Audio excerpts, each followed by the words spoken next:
I couldn't think of anything worse than going on a diet. I think it's important for us to be flexible mentally. I'm not really into the right, wrong, healthy, unhealthy. It's very binary. It's very, kind of puts us into extremes. And that's what diet is for me. I think that we need to approach this saying, this isn't a diet. This is just, most of the time we're going to do what we need to do to keep our body, if you think about it like it's a car, you want to keep the engine in good health. So you're not going to put water into the engine. You're going to put petrol or diesel or whatever it needs to keep it going.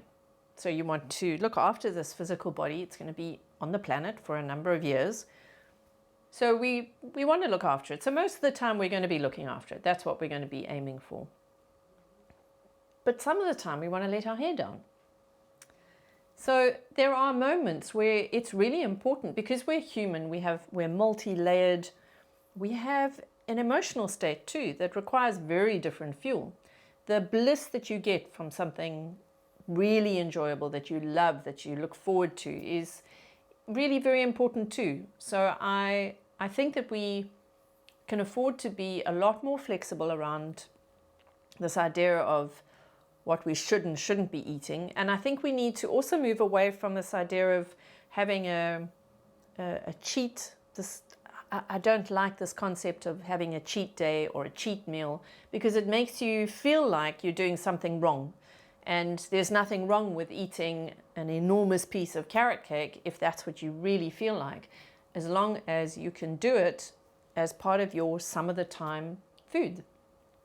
The problem when we get into that diet mentality is we climb onto the wagon. You know this.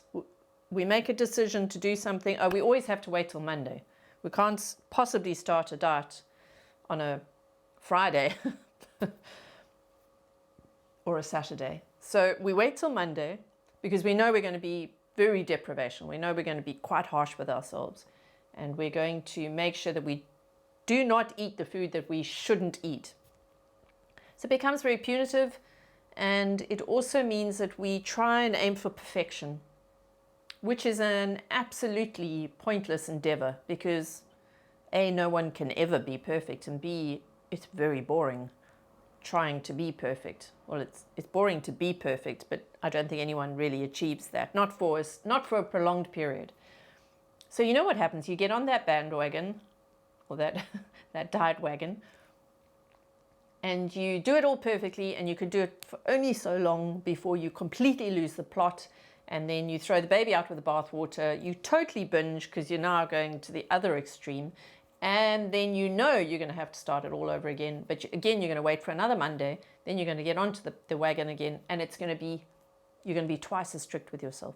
So it is an awful, awful cycle. It's vile. We don't want you ever doing that. So for me, I tend to, when I'm working with clients, is build in some of this stuff into their week. So I'll say to them, if a mate, let's say we start working on something today, and this evening your mate calls you up and says, hey, Thursday night, let's go and have a pizza and a beer, or a glass of wine, or whatever it is, and you think, oh, but I've just started this new diet. The point with this is to firstly say to your friend, yes, absolutely, I'm there.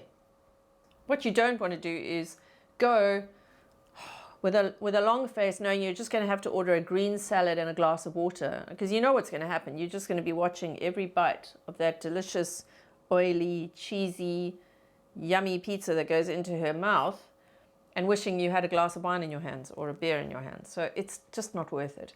So you're going to say yes. And then you know already ahead of time that that's going to be it's my let down my hair kind of moment. So I'm just going to enjoy those foods that evening. And then up until then, I'll just make sure I eat for my physical body. I'll consume healthful foods because I know it's coming. And you can do that multiple times in a week. The point is, you don't want to be on a diet. So set it up so that you're flexible in your mind, you're flexible in your behavior, you can see your mates, you can do the things. Don't binge. No one's saying to you can't ever have a piece of carrot cake ever again, or a pizza and a beer. No one's saying that. You're not on a diet. So don't rebel against this idea of, oh, I can't have it. Have it. And just know it's part of your every now and then foods.